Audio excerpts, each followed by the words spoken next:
On பண்ணுறதுக்கு முன்னாடியே பயங்கரமான சம்பவங்க. ஸோ கரெக்டாக நம்ம எப்போவுமே ரூம்லேருந்து வெளியே வந்தோடனே லாகின் பண்ணுவோம் பார்த்தீங்களா, அப்படி லாகின் பண்ணேன். ஸோ லாகின் பண்ணோடனே ஒரு ஆர்டர் வந்துச்சு. ஸோ அந்த கடையில் போயிட்டு பார்த்தீங்கன்னா ஒரு 20 நிமிஷமாக உட்காந்துருப்பேன். அவன் இந்த கடைக்காரனும் அதை சொல்லலை, நானும் அதை சரி அவங்க நம்ம கேட்கவும் முடியாது அது என்னென்னு.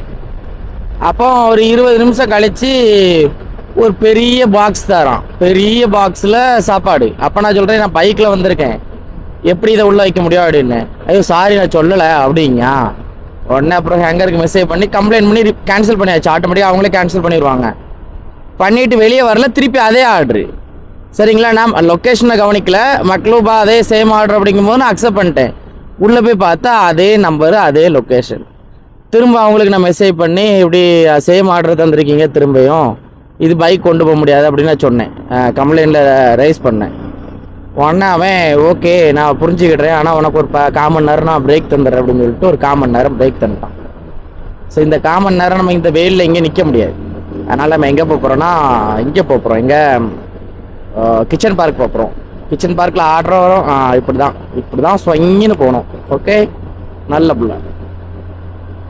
கிச்சன் பார்க்கில் ஆர்டரும் வரும், அதனால இப்போ நேராக நம்ம கிச்சன் பார்க் தான் போயிட்டுருக்கோம். கிச்சன் பார்க் போனால் அங்கே ஏசி இருக்கும், தண்ணி பிடிச்சிக்கலாம்.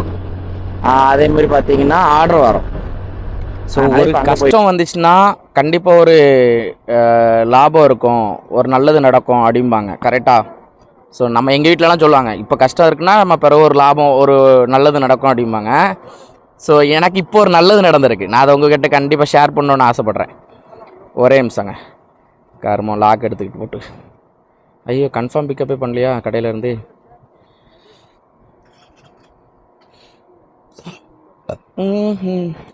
இங்கே என்ன நடக்குதுன்னா, இப்போ சண்டை போட்டுட்டு இருக்கான்ல, அவர் ஹேங்கரோட ஒரிஜினல் ஐடி தான் நம்ம வச்சுருக்குமா இல்லை தபூஸ் யூஸ் பண்ணுறோமா. என்னடா இவ்வளோ சாக்லேட்டை கீழே தொட்டி வச்சுருக்கீங்க? சாக்லேட்டா ப்ரௌனிங்க குப்பையில் போட்டு வச்சுருக்கீங்க. டேய்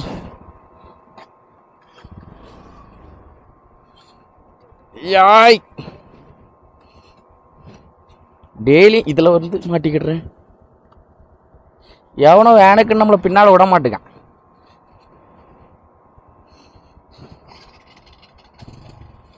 அம்மாடி ஒரு வழியை தள்ளிட்டேன்.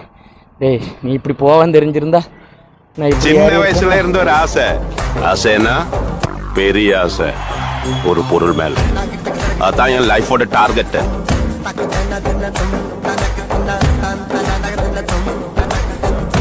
Hello guys, welcome back to our channel. நான் உங்கள் ரைடர் சூர்யா. ஸோ வீடியோட ஸ்டார்டிங்லேருந்து இன்ட்ரோவே கொடுக்கல, பட் ஓகே இன்ட்ரோ தான் கொடுக்கணும்ல, இல்லை நம்ம வீடியோ தொடர்ந்து பார்க்குறவங்களுக்கு தெரியும். ஸோ இப்போ தான் ஃபஸ்ட் டைம் இந்த வீடியோ பார்க்குறீங்க அப்படின்னா நம்ம சேனலை சப்ஸ்கிரைப் பண்ணி வச்சுக்கோங்க. நம்ம பார்த்திங்கன்னா சவுதி அரேபியா ரியாத்தில் பார்த்திங்கன்னா ஃபுட் டெலிவரி ஜாப் பண்ணிகிட்ருக்கோம். ஸோ நல்ல வேலை, நல்ல சம்பளம், நல்லா இருக்கேன் உங்களோட லவ் அண்ட் சப்போர்ட்டோட. அதேமாதிரி நம்ம வீடியோ பார்த்துட்டு ஓகே இவன் தான் நல்லா இருக்கான், நல்லா சம்பாதிக்கான், ஸோ நம்மளும் அங்கே போகலாம், இதே டெலிவரி ஜாபுக்கு போகலாம் அப்படின்னு சொல்லிட்டு யாரும் நம்ம வீடியோ பார்த்துட்டு இங்கே வராதிங்க. ஏன்னா நான் என்னை சுற்றி அதான். சரி தலைவரே வணக்கம். எதுக்கு இவன் ஹார்ன் அடித்தான்? கார்கார மேலே தப்பு கிடையாது, அவன் வேனுக்குண்டே நீ இவனுக்கு ஹார்ன் அடிப்பான், அதான் விஷயம். பெரிய ஆகிட்டான் காருக்காரன், அடித்து போடுறது கூட வாய்ப்பு இருக்குங்க. சரிங்க, ஸோ அதனால் நம்ம வீடியோ பார்த்துட்டு அவன் ஜாலியாக இருக்கான் நம்மளும் போவோம் அப்படின்னு சொல்லிட்டு வேறு ஏதோ ஏஜென்சியில் காசை கட்டிட்டு இங்கே வந்துட்டு கஷ்டப்படாதீங்க. ஸோ நான் என்ன சுற்றி இருக்க இடத்த நான் சந்தோஷமாக வச்சுக்கிட்டேன், அதனால் நான் நல்லா இருக்கேன்னு சொல்கிறேன். அதனால் நீங்களும் அதே மாதிரி வந்துட்டு நல்லா இருப்பீங்களான்னு கேட்டால் எனக்கு தெரியாது, அதனால் ஃபஸ்ட்டே சொல்லிடுறேன், இது ஒரு டிஸ்க்ளைமர். சரிங்க, இன்றைக்கி பார்த்திங்கன்னா நம்ம வீடியோ சொன்ன மாதிரி தான். இந்த வீடியோ எதுக்காக இருக்க போகுதுன்னா, இந்த டெலிவரி ஜாபுக்கு வரலாமா வேண்டாமா, இது கம்பல்சரி, அதுவும் பைக்குக்கு வரலாமா வேண்டாமான்னு தான் நம்ம பார்க்க போகிறோம். அதுக்கு முன்னாடி ஒரு நல்ல விஷயத்தை உங்களை ஷேர் பண்ணிக்கிடுறேன், இது ரொம்ப முக்கியமான விஷயம். என்னன்னா என்கிட்ட ஒரு 2 நாளைக்கு மட்டும் என் கையில் இருந்து எல்லா காசும் காலி ஆயிடுச்சு. ஏன்னா 2 சிம் வச்சிருக்கேன்னா, ஸோ இது ஒன்று நம்ம இந்தியாவில் இருக்க 2 சிம்மு. ஸோ ஏன்னா அந்த நம்பருமே நம்மளை விட்டு போயிடக்கூடாது அப்படிங்கிறதுனால, ஏன்னா அந்த நம்பர்னா ஒரு சிம் பார்த்தீங்கன்னா ஒரு 13 வருஷமாக வச்சுருக்கேன். ஸோ ஃபஸ்ட்டு அதை ஏர்செல்லாக வச்சுருந்தேன், அதுக்கப்புறம் அது வோடாஃபோனாக மாற்றினேன், அதுக்கப்புறம் அதை ஏர்டெல்லாக மாற்றினேன், திரும்ப அது ஏர்டெல்லில் ஜியோவை மாற்றிட்டு அதுக்கப்புறம் ஏர்டெல்லாக மாற்றினேன். சரிங்களா, அப்படியே என்கிட்ட அந்த சிம் ஒரு 12 வருஷத்துக்கு மேலே இருக்குது, 13 வருஷமாக இருக்கணும் வைங்களேன். இல்லை 12 வருஷம் இருக்கும். ஏர்செல் ஏர்டெல், வோடாஃபோனு, கடைசி இப்போ தான் ஜியோ. நான் 2019 தான் ஜியோவை மாற்றினேன், திரும்ப 2021 ஏர்டெல்லாக மாற்றினேன். இப்போ வரைக்கும் அது ஏர்டெல்லில் தான் இருக்குது. ஸோ இன்னொரு சிம் வந்து பார்த்தீங்கன்னா ஒரு 7 இயர்ஸாக வச்சுருக்கேன். ஸோ 2 நம்பர் தான் வச்சுருக்கேன். 2 நம்பருமே ரொம்ப வருஷமாக எங்கள் கூட இருக்கா, அதனால் அதுக்கும் ரீசார்ஜ் பண்ணணும். இந்த 2 சிம்முக்குமே ரீசார்ஜ் பண்ணேன். ஏன்னா ஒரு சிம் வந்து பார்த்தீங்கன்னா அன்லிமிட்டெட் நெட்டு, நம்ம சோசியல் மீடியா யூஸ் பண்ணுறோம், நம்ம அப்லோட் பண்ணுறோம், வீடியோ டவுன்லோட் பண்ணுறோம். அதனால் அது ஒன்று கம்பெனி இது வந்து பார்த்தீங்கன்னா கம்பெனி ஒரு டைம் ரீசார்ஜ் பண்ணி தந்துச்சு. அதை நான் ரீசார்ஜ் முடிச்சிட்டேன். ஏன்னா அது எஸ்டிசி ரொம்ப ஃபாஸ்ட்டாக இருக்கும். நம்ம ரூம்குள்ளே யூஸ் பண்ணுறதுக்கு அந்த சிம் யூஸ் பண்ணி அந்த நெட்டு தீர்ந்துட்டோன்னே அதுக்கு நான் திரும்ப ஒரு 110 ரூபா ரீசார்ஜ் பண்ணேன். ஏன்னா நம்ம இன்டர்நேஷனல் கால்லாம் பேசிக்கலாம், நம்ம வீட்டில் இருக்கவங்களுக்குலாம் நம்ம நார்மல் கால் பேசலாம். அப்படிங்கும்போது 2க்குமே ரீசார்ஜ் பண்ணிட்டேன். சாப்பாடுக்கு திங்ஸ்லாம் வாங்கி வச்சிட்டேன். ரூமில் அரிசி, பருப்பு, மசாலா ஜாமான் அந்த மாதிரிலாம் வாங்கி வச்சோன்னா கையில் 1 ரூபா கூட கிடையாதுங்க. 1 ரியால் இல்லை. ஏன்னா எப்படி சொல்ல, ஒரு வீடியோ எடுத்து போடுறேன், யூடியூப் சேனல் வச்சுருக்கேங்க, பார்க்குறோம் கேட்பான், என்ன ப்ரோ ஒரு 5 ரூபா 5 ரியால் தா ப்ரோ அப்படிமா. நான் இல்லை மேடம் அப்போன்னு கேட்பேன், என்ன ப்ரோ நீ இவ்வளோ பண்ணுற, அது பண்ணுற, இது பண்ணுற, ஒரு 5 ரியால் இல்லையாமான்லி. ஸோ இந்த மாதிரி விஷயங்கள் இருந்துச்சு. ஒரு 2-3 நாளாக கையில் ஒரு 1 ரியால் கிடையாது. ரூமில் சாப்பிடுவேன், நைட்டு போய் ரூமில் தான் சாப்பிடுவேன். ரூம்லேருந்து வரும்போது சாப்பிட்டு வந்துடுவேன், அதுமாதிரி நைட்டு போய் ரூமில் போய் சாப்பிடுவேன். ஸோ அந்த மாதிரி ஓட்டிகிட்டு இருந்தேன். ஸோ போன மாதம் நம்ம வீடியோ பார்த்து எடுக்கவங்களுக்கு தெரிஞ்சிருக்கோம். போன மாதம் நம்மளுக்கு 113 ரூபா 113 ரூபா 113 ரூபான்னு சொல்லிட்டு 3 ஃபைனு டிராஃபிக் வயலேஷன் வந்து கொடுத்துருந்தாங்க. ஸோ அதுக்கு நான் வந்து பார்த்தீங்கன்னா கரெக்டான ரீசன் அப்ளை பண்ணியிருந்தேன். அதுக்கு முன்னாடி பார்த்தீங்கன்னா அது ரெடி ஆகிடுச்சு. ஐ மீன் அது அந்த ப்ராசஸ் நடக்கிறது நோட்டி என் கம்பெனி என்ன பண்ணுவாங்கன்னா பே பண்ணிடுவாங்க. என் கம்பெனி வந்து அந்த டிலே பண்ண மாட்டாங்க. ஏன்னா பசங்களுக்கு வந்து எந்த ஒரு பிரச்சனையும் இருக்கக்கூடாது, ரைடு போகிற வேலைக்கு போகிறவங்களுக்கு அப்படின்னு சொல்லிட்டு எல்லாம் கிளியர் பண்ணிடுவாங்க. ஏன்னா நம்ம ஒழுங்காக வேலைக்கு போனால் அவங்களுக்கு ஒழுங்காக லாபம் வரும், அதனால் கிளியர் பண்ணிட்டாங்க. ஆனால் அது அப்போ 1 ரூபா கூட இல்லை. அப்போ இன்னைக்கு காலையில் வந்து பார்த்தீங்கன்னா ரொம்ப கஷ்டப்பட்டேன். ஐயோ 1 ரூபா கூட இல்லையே, இந்த வெயில் வேறு அடிக்குது, பிடிச்சே சாப்பிட முடியல. ஏன்னா இந்த ஒரு 4-5 நாளாக பிடிச்சே சாப்பிட முடியல. சரி ரூம் போவேன், சமைப்பேன், தயிர் வாங்குவேன். ஏன்னா இந்த வெயிலுக்கு தயிர் குறைஞ்ச சாப்பாடுலாம் கிடையாது. ஏன்னா இது இல்லாமல் கூட நிறைய பேர் கஷ்டப்படுறாங்க இங்கே. அப்போ போயிட்டு தயிர் வாங்குவேன், முட்டை பொரிச்சு அப்படி சாப்பிட்டு இருந்தேன். ஏன்னா தயிர் இந்த ஹீட்டுக்கு அது நல்லா இருக்குன்னு சொல்லி அது பண்ணுறேன். பட் நான் எப்படி சாப்பிடுவேன்னா மெக்டொனால்ட்ஸோ, ஹெர்ஃபியோ, ஷவாய் ஹவுஸோ, ஸோ இந்த மாதிரி கப்ஸ் அந்த மாதிரி ஐட்டங்கள் சாப்பிட்ற ஆட்கள் நான் பெருமையாக சொல்ல இல்லை. ஏன்னா அந்த வாயை கட்டிக்க மாட்டேன். ஐயோ இப்படி சாப்பிட்டாதான் உடம்பு இதாக இருக்கும் அப்படிலாம் கிடையாது. நம்ம எல்லாமே சாப்பிடுவோம், சாப்பிட்ற ஐட்டம் எல்லாமே சாப்பிடுவோம். அப்படிங்கும்போது கையில் 1 ரூபா இல்லாமல் இந்த 3 நாளாக ரொம்ப கஷ்டப்பட்டேன். அப்போ இன்றைக்கி நான் ரூம்லேருந்து வெளியே வரும்போது தான் யோசித்தேன், ஏதாவது டிப்பு கிடச்சா நல்லா இருக்குமே, கையில் யாராவது கேஷாக தந்தா நல்லா இருக்குமே அப்படின்னு நினச்சிட்டு இருந்தேன். நம்மளுக்கு தெரியுங்களா, 2-3 ஆர்டர் ரிஜெக்ட் ஆனோடனே நான் எனக்கு டே முடிஞ்சு அவ்வளோதான். ஆல்ரெடி கையில் 1 ரூபா இல்லை, டே வேறு இன்றைக்கி இப்படி இருக்குன்னு நினச்சிட்டு உட்காந்துருந்தேன். ஒரு மெசேஜ் கிளிங்குன்னு வந்துச்சு. என்னன்னு பார்த்தா நம்மளுக்கு ஒரே ஒரு வயலேஷன் வந்து பார்த்தீங்கன்னா கேன்சல் ஆகிட்டு. நம்ம அப்ளை பண்ணதில் 3ல் 1 ரிஜெக்ட் ஆயிடுச்சு. அப்படி ரிஜெக்ட் ஆனோன்னு என்னாச்சு பார்த்தீங்கன்னா, அந்த 113 ரூபா என் கம்பெனி கட்டியிருந்து பார்த்தீங்களா, என் சேலரிலேருந்து எடுத்து கட்டியிருந்தாங்கல்ல, ஸோ அதையும் அக்கௌண்ட்டுக்கு போட்டு விட்டாங்க. கிளிங்குன்னு ஒரு மெசேஜ். எனக்கு சந்தோஷம். ஏன்னா நான் ஒரு 10 ரூபா கிடச்சா நல்லா இருக்குமே அப்படின்னு நினச்சிட்டு இருந்தேன். அந்த இப்போ 100 ரூபா கிடச்சிருக்கு அப்படின்னோடனே பயங்கர சந்தோஷம். 113 ரூபா கிடச்சிருக்குங்க. 13 ரூபா போதும். ஏன்னா எனக்கு 15ஆம் தேதி சேலரி வந்துடும். சரிங்களா, இன்னைக்கு டேட் 12, 13, 14. இந்த 2 நாள் தான் பார்த்தீங்கன்னா கொஞ்சம் சமாளிக்க வேண்டியிருக்கு. இந்த 2 நாளைக்கு 20 ரூபா இருந்தாலே எனக்கு போதும். 20 ரியால் இருந்தாலே சமாளிச்சிடும். ஏன்னா ஒரு நேரம் வெளியே நல்லா சாப்பிட்டுட்டு ரூமில் போயிட்டு நம்ம குக் பண்ணி சாப்பிட்ருவேன். 20 ரூபா இருந்தாலே நான் பெருமையாக நினச்சிருப்பேன் இந்த 2 நாளைக்கு. ஆனால் 113 ரூபா இந்த மாத கடைசியில் அக்கௌண்ட்டுக்கு போட்டு விட்டு என் கம்பெனி பயங்கரம். ஸோ எதுக்காக இப்போ இந்த மெசேஜ் தான் இந்த இதில் சொல்கிறேன்னா, அடுத்தடுத்து நான் சொல்கிறேன். ஸோ எதுக்காக இப்படி சொல்கிறேன் அப்படின்னு பார்த்தீங்கன்னா, எனக்கு வந்து பார்த்தீங்கன்னா பெரிய கடன்லாம் கிடையாதுங்க. சரிங்களா, மாதம் எனக்கு வந்து எங்கள் அம்மாவுக்கு ஒரு 30,000 ரூபா, எங்கள் வீட்டுக்கு ஒரு 35,000 ரூபா, 40,000 வைங்களேன், 40,000 ரூபா போட்டு விட்டா போதும். இந்த 40,000 ரூபாய்க்கு வந்து பார்த்தீங்கன்னா சவுதி அமௌண்ட் வந்து பார்த்தீங்கன்னா ஒரு 2,000 ரியாலுங்க. சரிங்களா, 2,000 ரியால் தான் எங்கள் வீட்டுக்கு நான் எப்போவுமே அனுப்புவேன். அதுக்கு மேலே இந்த யூடியூப் இன்கம்மு ப்ரொமோஷன்லாம் அதை நான் அனுப்ப மாட்டேன். வெறும் 2,000 ரியால், கரெக்டாக 2,015 ரியால் அனுப்புவேன். ஏன்னா 15 ரியால் அந்த டிரான்சாக்ஷன் ஃபீஸ் போயிடும். 2,000 ரியால் கரெக்டாக வீட்டுக்கு போகும். சரிங்களா, 42,000 ரூபா எவ்வளோ எங்கள் அம்மாவுக்கு போய் சேரும். அதான் எங்கள் வீட்டுக்கு நான் எப்போ அனுப்புறது. ஸோ என்னோடய சேலரி எவ்வளோன்னு உங்களுக்கு தெரியும். So 3,000 something. சரிங்களா, அதை நான் சொல்லிடுறேன். ஒரு 3,000 சம்திங் ருபீஸ் வரும் எனக்கு இது. அப்போ 2,000 எங்கள் வீட்டுக்கு அனுப்பினாலுமே என்கிட்ட ஒரு 1,000 ரியால் இருக்கும். ஸோ 1,000 ரியால் நம்ம ஊர் கணக்குக்கு வந்து பார்த்தீங்கன்னா 10,000 ரூபா ஆச்சு. சரிங்களா, 1,000 ரியால்னா 10,000 ரூபா இல்லை 20,000 ரூபா ஆச்சு. இந்த நம்ம 20,000 ரூபா ஊருக்கு அனுப்புனா தான் 20,000 ரூபா, இங்கே அனுப்புனா இங்கே வச்சிருந்தா அது 1,000 ரியால் தான். அப்போ இந்த 1000 ரியாலில் நான் எவ்வளோக்கு சாப்பிடுவேன் அப்படின்னு பார்த்தீங்கன்னா குறைஞ்ச ஒரு 400லேருந்து 500 ரியாலுக்கு நான் சாப்பிட்ருவேங்க சாப்பாடு அந்த மாதிரி. அப்போ மிச்சம் எவ்வளோ இருக்கும்? 500 ரியால் இருக்குமா, 600 ரியால் இருக்கும். 400 ரியால் 500 ரியாலுக்கு சாப்பிட்டாலுமே மிச்சம் 500 ரியால் இருக்கும். அதில் மொபைல் ரீசார்ஜ், 2 மொபைல் ரீசார்ஜ், அப்புறம் எனக்கு பர்சனலாக 2 இஎம்ஐ இருக்குது சரிங்களா. அது எனக்கு இங்கேருந்து நான் கரெக்டாக போகும்போது அந்த இஎம்ஐ முடிஞ்சிடும். ஸோ அப்படி எனக்கு பர்சனலாக 2 இஎம்ஐ இருக்குது. ஸோ அதுக்கப்புறம் நம்ம இங்கே வந்துட்டு லேப்டாப் வாங்கி வச்சுருக்கோம் பார்த்தீங்களா, அதுக்கு டேப் இருக்குது. ஸோ இது எல்லாத்தையும் முடிச்சு ஸோ இவ்வளோ சம்பளம் வாங்குற எனக்கே பார்த்தீங்கன்னா மாத கடைசி ஒரு 10 நாள் ரொம்ப கஷ்டமாயிரும். ரொம்பனா அது நம்ம சொல்ல முடியாத அளவுக்கு ஒரு கஷ்டமாயிரும். ஸோ அப்போ நீங்கள் இந்த வேலைக்கு வாரீங்கன்னா காசு நம்மளால் பெருசாக சேர்த்து வைக்க முடியாது. உண்மையை சொல்லணும்னா பெருசாக லாபம் இருக்காது சரிங்களா. இப்போ கடன் இல்லாத எனக்கே இவ்வளோ கஷ்டங்கள் இருக்குன்னா சில பேர் கஷ்டத்தோடு வருவீங்க. அப்போ அவங்களுக்குலாம் ரொம்ப கஷ்டம். அப்போ இந்த ஜாப் வந்து பார்த்திங்கன்னா அதுக்கு செட்டு கிடையாது. ரெண்டாவது சேஃபே கிடையாது. நீங்கள் பார்த்துருப்பீங்க, இப்போது இந்த வீடியோலேயே பார்த்துருப்பீங்க ஒரு காருக்காரன் என்ன பண்ணான்னு. ஸோ இந்த மாதிரி வந்து பார்த்திங்கன்னா சம்பவங்கள் நடக்கும். அப்போ ஆக்சிடென்ட் ஆச்சுன்னா காருக்காரனுக்கு பிரச்சனை இல்லை. இந்த ஆர்டரை முடிச்சுட்டு வரேன். ஸோ என்னன்னு தெரில, இன்றைக்கி ஃபுல்லாக ஆர்டர் வந்துச்சு. இப்போ கொஞ்சம் முன்னாடி ஒரு ஆர்டர் வந்துச்சு, நான் அக்செப்ட் பண்ணேன். ஆனால் அது அக்செப்ட் ஆகலை. அது கீழே வந்து ரீலோட் ஆகிட்டு ஸ்லோ இன்டர்நெட் கனெக்ஷன் அப்படின்னு சொல்லிட்டு அது ரிஜெக்ட் ஆயிடுச்சு. ஸோ டோட்டலாக நீ நம்ம எவ்வளோ ஆர்டர் ரிஜெக்ட் பண்ணியிருக்கோம்? 1 2 3 ஸோ 3 ஆர்டர் வந்து பார்த்திங்கன்னா ரிஜெக்ட் ஆயிருக்கு. அதில் 1 நானாக ரிஜெக்ட் பண்ணேன். ஸோ 2 வந்து பார்த்திங்கன்னா ஆட்டோமேட்டிக்காக ரிஜெக்ட் ஆயிடுச்சு. ஸோ சும்மாவே இந்த மாதம் ஆர்டர் இல்லை. இப்போ மணி 4 சரிங்களா. நம்ம எத்தனை மணிக்கு ரூம்லேருந்து வந்தோம்? 12:30க்கு வந்தோம்னு நினைக்கிறேன் சரிங்களா ரூம்லேருந்து. ஸோ ஒரே ஒரு ஆர்டர் தான் கம்ப்ளீட் பண்ணிட்டோம். Only 1 order. நீங்கள் அதை எங்கே போய் பார்க்குறது? என்ன இருக்குது பேமெண்ட் மெத்தட்? எத்தனை ஆர்டர் பண்ணியிருக்கோம்? ஒன்று தான் பண்ணியிருப்போம்னு நினைக்கிறேன் கன்ஃபார்ம். ஆமாங்க, சொன்ன மாதிரி ஒரே ஒரு ஆர்டர் தான் பண்ணியிருக்கோம். ஸோ இதே லட்சணத்தில் நம்ம போச்சுன்னா இன்றைக்கி நம்ம சோழி முடிஞ்சு.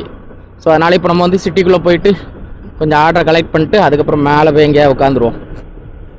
இந்த வேலை நினச்சா தான் கொஞ்சம் கஷ்டமாக இருக்குது. வேலையை நினச்சா வேலையே கஷ்டமாக தான் இருக்குது. இது ஒரு முக்கியமான விஷயங்க. நீங்கள் வந்து பைக்குக்கு வரீங்க அப்படின்னா எல்லா மாதமே கஷ்டம்தான். ஒரு 2 மாதமோ 3 மாதம் மட்டும் கொஞ்சம் நல்லா இருந்த மாதிரி இருக்கும். ஏன்னா இப்போ நீங்கள் இந்த மாதம் பார்த்தீங்கன்னு வைங்களேன், மேல ஆரம்பிக்கும் வெயில். மே, ஜூன், ஜூலை, ஆகஸ்ட், செப்டம்பர் சரிங்களா. அக்டோபரும் கொஞ்சம் வெயில் இருக்கும். ஆனால் செப்டம்பர் வரைக்கும் தான் இந்த 5 மாதத்துல 4 மாதம் கொடூரமாக இருக்கும் வெயில். ஒரு மாதம் கொஞ்சம் மெல்லமாக இருக்கும். இந்த அக்டோபர் வந்து பார்த்தீங்கன்னா கொஞ்சம் வெயில் கொஞ்சம் இது மாதிரி இருக்கும். நவம்பர் கொஞ்சம் கூலிங்காக ஆயிரும். அப்புறம் டிசம்பர் வந்து பார்த்தீங்கன்னா பயங்கர கூலிங் ஆயிரும். டிசம்பர், ஜனவரி, பிப்ரவரி பயங்கர கூலிங் ஆயிரும். அதான் இந்த பைக் விஷயத்தில் இந்த 2 விஷயம் இருக்குது. குளிரும் அதிகமாக இருக்கும், வெயில் அதிகமாக இருக்கும். அதனால் வந்து இங்கே கஷ்டப்படணும்னு நினைக்காதீங்க. ஊர்லேயே இருங்க. ஊர்லேயே ஜொமேட்டோ, ஸ்விக்கியோ ஓட்டிட்டு கஷ்டமாக ஊர்லேயே இருந்துருங்க. இங்கே வந்துட்டு உயிரை விட்டுட்டுறாங்க. அந்த மாதிரி நிறைய விஷயங்கள் இருக்குது. சம்பளம் தர மாட்டான்னு சொல்லி சண்டை போடுறது, இந்த மாதிரி நிறைய விஷயங்கள். ஏன்னா ஓனரை பொறுத்த வரைக்கும் எனக்கு தெரிஞ்சு நான் பார்த்த வரைக்கும், நான் கேள்விப்பட்ட வரைக்கும், நம்ம நல்லா வேலை பார்த்தா அவன் சம்பளம் தரக்கு மாச்சலைப்பட மாட்டாங்க. அவன் கொடுத்துருவான். இன்றைக்கி நானே அவங்க டெமோ காமிச்சேன் பார்த்தீங்களா. என் கம்பெனி அந்த 113 ரூபா தரணும்லாம் அவசியம் கிடையாது. எனக்கு தந்திருக்கான்னா அவங்ககிட்ட நம்ம கரெக்டாக இருந்தால் நம்மளுக்கு அவன் கரெக்டாக இருப்பான். இது வந்து ஒரு நார்மலான ஒரு திங்குன்னு வச்சுக்கோங்க. நம்ம ஒரு நார்மலாக மனசுக்குள்ள வச்சு விட வேண்டியது. ஸோ நல்ல கம்பெனியாக வந்தீங்கன்னா நல்ல வேலை கிடைக்கும், நல்ல சம்பளம் கிடைக்கும். கம்பெனி பார்க்காம வந்துட்டீங்க, வந்து கஷ்டப்பட்டீங்கன்னா ஒன்றும் பண்ண முடியாது. என்னை பொறுத்த வரைக்கும் இந்த வேலைக்கே வராதிங்க. ஸோ பைக் டெலிவரி ஜாபுக்கே வராதிங்க. உயிருக்கு ஆபத்து ஆபத்து ஆபத்து. சேஃபே கிடையாது. பைக் டெலிவரி சேஃபே கிடையாது. இதே வாய் தான். ஸோ நான் தான் இதுக்கு முன்னாடி சொல்லியிருப்பேன், வாங்க ஸோ நல்ல சம்பளம் இருக்குது இங்கே சில கம்பெனியில் அப்படின்னு சொல்லியிருப்பேன். ஆனால் இப்போ என்னையே இப்படி பேச வச்சுருக்காங்கன்னா என்னை சுற்றி இருக்க ஆட்கள் தான். ஸோ நான் பார்க்குறவங்களாம் என்கிட்ட இதான் சொல்லுவாங்களே, என்ன ப்ரோ நீங்கள் உங்கள் பாட்டு வீடியோ போட்டு போயிடுறீங்க, ஆனால் இங்கே வந்து நிறைய பேர் கஷ்டப்படுறாங்க. ஆனால் இங்கே வந்து லாபப்படுறவங்கள பற்றி யாருமே சொல்ல மாட்டாங்க. ப்ரோ வீடியோ பார்த்துட்டு வந்தேன் ப்ரோ, நல்ல வேலை ப்ரோ அப்படின்னு சொல்கிறவங்க என்கிட்ட சொல்லியிருக்காங்க. ஆனால் கெட்டதை சொல்கிறவங்க நினைக்கிறவன் அதை சொல்ல மாட்டான். உங்களால் பாருங்க அவ்வளோ பேர் இங்கே வந்துட்டு கஷ்டப்படுறாங்க அந்த மாதிரி சொல்லுவாங்க. எனக்கு தெரியுங்க, ஒரு பேட்ச் என்னால் கஷ்டப்பட்டாங்க, நான் இல்லைன்னு சொல்ல. ஆனால் அவங்களுக்குமே ஆல்ட்ரா ஒன்று ரெடி பண்ணி கொடுத்தாச்சு. திரும்ப மேபி இந்தியா போகிறாங்கன்னா அந்த ஏஜென்சிலேருந்து வேறு எதாவது பண்ணி கொடுக்கன்னு சொல்லிட்டாங்க. ஸோ இவ்வளோ ஓகே. ஆனால் நெகட்டிவ் மட்டும்தான் எனக்கு வந்து என் காதுக்கு வரும், பாசிட்டிவ் வராது. எம்மாடி. ஸோ இவ்வளோ நேரம் வந்து பார்த்தீங்கன்னா நம்ம வந்து அந்த கிச்சன் பார்க்கில் உட்காந்துருந்தோம். கிச்சன் பார்க்கில் நம்ம ஆல்ரெடி உங்களுக்கு காமிச்சிருப்போம்ல. ஸோ அது ஒரு ஹப்பு மாதிரி. அங்கே ஒரு 4-5 கடையோட அந்த மொத்த கிச்சன் அங்கே தான் இருக்கும். ஸோ அந்த மாதிரி கடையில் உட்காந்துருந்தேன் ஒரு ஆர்டரில். ஸோ டைம் என்னென்னு பார்த்தீங்கன்னா 5:30 ஆயிடுச்சுங்க. ஸோ இப்போ வரைக்கும் நம்ம எவ்வளோ ஆர்டர் கம்ப்ளீட் பண்ணியிருக்கோன்னா ஒரு ஆர்டர் கம்ப்ளீட் பண்ணியிருக்கோம், 3 ஆர்டர் ரிஜெக்ட் பண்ணியிருக்கோம்.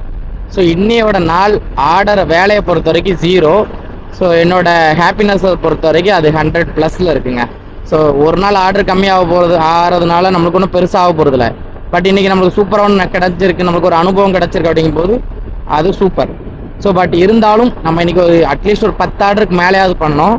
ஸோ இப்போ 5 மேபி இன்னும் 7 ஹவர்ஸ் இருக்குது, 6 ஹவர்ஸ் 7 ஹவர்ஸ்ன்னு வச்சுடுவோமே.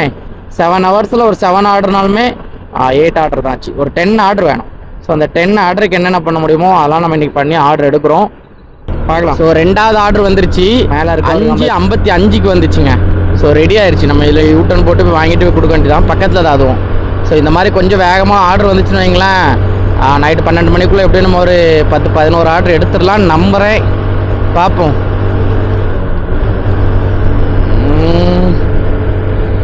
எத்தனை மணி வரைக்கும் செக்ஷன்? 11 மணி வரைக்கும் தான் இருக்கா? இப்போமே எக்ஸ்டெண்ட் பண்ணிடுவோம், அப்புறம் மிஸ் பண்ணிடக்கூடாது. இது வந்து யாஸ்மின், அல் யாஸ்மின் இந்த ஏரியா பேர். நாங்கள் ஃபஸ்ட் இங்கெல்லாம் வர்றதுக்கு ரொம்ப பயப்படுவோம் இந்த ஏரியாவுக்கு. இப்போ என்னென்னா இந்த ஏரியாவை பற்றி எல்லாமே தெரியும், எந்த சந்துக்களோடு எப்படி வரலாம் அப்படின்னு. பயம் இருக்குங்க, நிறைய பேர் இங்கே வந்து வண்டி ஓட்டும்போது அதுமாதிரி பைக் ஓட்டுறவங்களுக்கு சொல்கிறேனே, இங்கே வந்து ஃபஸ்ட்டு ஒரு 2-3 மாதம் ரொம்ப கஷ்டமாக இருக்கும். ஏன்னா இவங்க வந்து வண்டி ஓட்டுறவங்கலாம் ரொம்ப, நம்ம பைக் ஓட்டுறவங்களெலாம் மதிக்கவே மாட்டாங்க.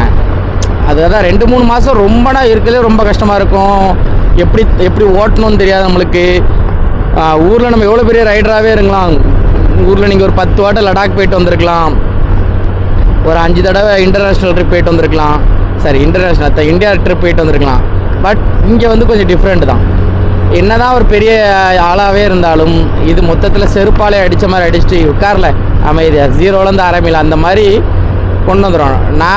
நான் பெரிய ரைடர்லாம் சொல்ல மாட்டேன், ஆனால் நானும் ரைடு போயிருக்கேங்கிறத வச்சு இங்கே வந்து நான் ஓட்டினேன். ஆனால் அப்படி கிடையாது, இதுக்கும் சம்மந்தமே கிடையாது. இது வேறு உலகம், நம்ம ஓட்டுறது வேறு உலகம், அவ்வளோதான். நம்ம ஓட்டுறதுல பைக்கை பார்த்தா சரி பைக்கு போதுன்னு நம்ம நினைச்சி பாதை கொடுப்பாங்க, இல்லைனா பைக் போகுங்கிற ஒரு மைண்ட் செட்டில் இருக்கும். பட் இங்கே உள்ளவங்களுக்கு அப்படி கிடையாது. பைக்காக போகுது நம்மளை முந்துது அப்படின்னு சொல்லிட்டு முன்னால் வந்து கட்டு போட்டு போவான், யூட்டன் அடிப்பான். ஸோ இந்த மாதிரி இங்கே வரைக்கும் எப்படி போகிறான் பார்த்தீங்களா? ஸோ அவன் சும்மா போனால் பரவாயில்ல, போகிற போக்கில் நம்மளையும் தட்டி விட்டு போயிட்டான்னு வைங்களேன், சிரிச்ச மணிக்கு நம்ம விழுந்து கிடப்போம். அதுதான் விஷயம். இது நம்ம வண்டி மாதிரி இருக்குது இல்லையோ. அல்தாஜ் எனக்கு பிடிக்கவே செய்யாது இந்த கடையில். சாப்பாடு குவான்டிட்டி கம்மியாக இருக்கும், ரேட் அதிகமாக இருக்கும், அதான் விஷயம். ஸோ என்ன சொல்ல வந்தேன்னா அதை நான் ப்ராப்பராக சொன்னேன்னா எனக்கு தெரில. பட் என்னதான் இருந்தாலும் இந்த வேலைக்கு நீங்கள் வாரீங்க அப்படின்னா என் வீடியோ பார்த்துட்டோ இல்லை நான் சொன்னதுனால நீங்கள் வராண்டாம், சரிங்களா? நான் தெளிவாக சொல்லிக்கிடுறேன். அதுக்கப்புறம் இல்லை நீங்கள் உங்கள் வீடியோ பார்த்து நான் வந்தேன் அப்படின்னா அது நல்லா இருக்காது. ஸோ நீங்கள் வந்து பொதுவாகவே நான் சொல்கிறேன், நான் வீடியோ போடுறேன்னா பார்க்குறீங்களா, என்ஜாய் பண்ணுறீங்களா, அதோட முடிச்சிருங்க. ஸோ சூர்யா ப்ரோ அங்கே இருக்கார், நம்மலாம் அங்கே போகலாம் அப்படின்னு சொல்லிட்டு ஏதாவது ஏஜென்ட்டை காசை கட்டிட்டு இங்கே வந்துட்டு கடைசியில் வேலை சரியில்லை, இது சரியில்லை அப்படின்னா நான் இவர் வீடியோ தான் பார்த்தேன், இவர் நல்லா போட்டிருந்தாரு அதனால தான் வந்தேன் அப்படின்னு நீங்கள் சொல்லக்கூடாது. அந்த ரீசனால தான் நான் இந்த வீடியோவே எடுத்தேன். ஸோ நானே என்னென்னமோ சொல்லி உங்களை கன்வின்ஸ் பண்ண பார்த்தேன். கண்டிப்பாக இந்த வீடியோ பார்த்துட்டு இனிமேல் நீங்கள் வரமாட்டீங்க இந்த ஜாபுக்கு அப்படிங்கிறத நான் நம்புகிறேன். நீங்கள் வராறீங்க வரல அது வேறு கதை, ஆனால் என்னை வச்சு தான் வந்தேன்னு சொல்லி இனிமேல் எங்கேயும் நீங்கள் கதை விடாதீங்க யார்கிட்டையுமே. ஏன்னா நிறைய பேர் அப்படி இங்கே கதை விட்டவங்ககிட்ட நான் கேட்டிருக்கேன், அவன்லாம் யாருன்னே எனக்கு தெரியாது, சில பேர்லாம் எனக்கு யாருன்னே தெரியாது.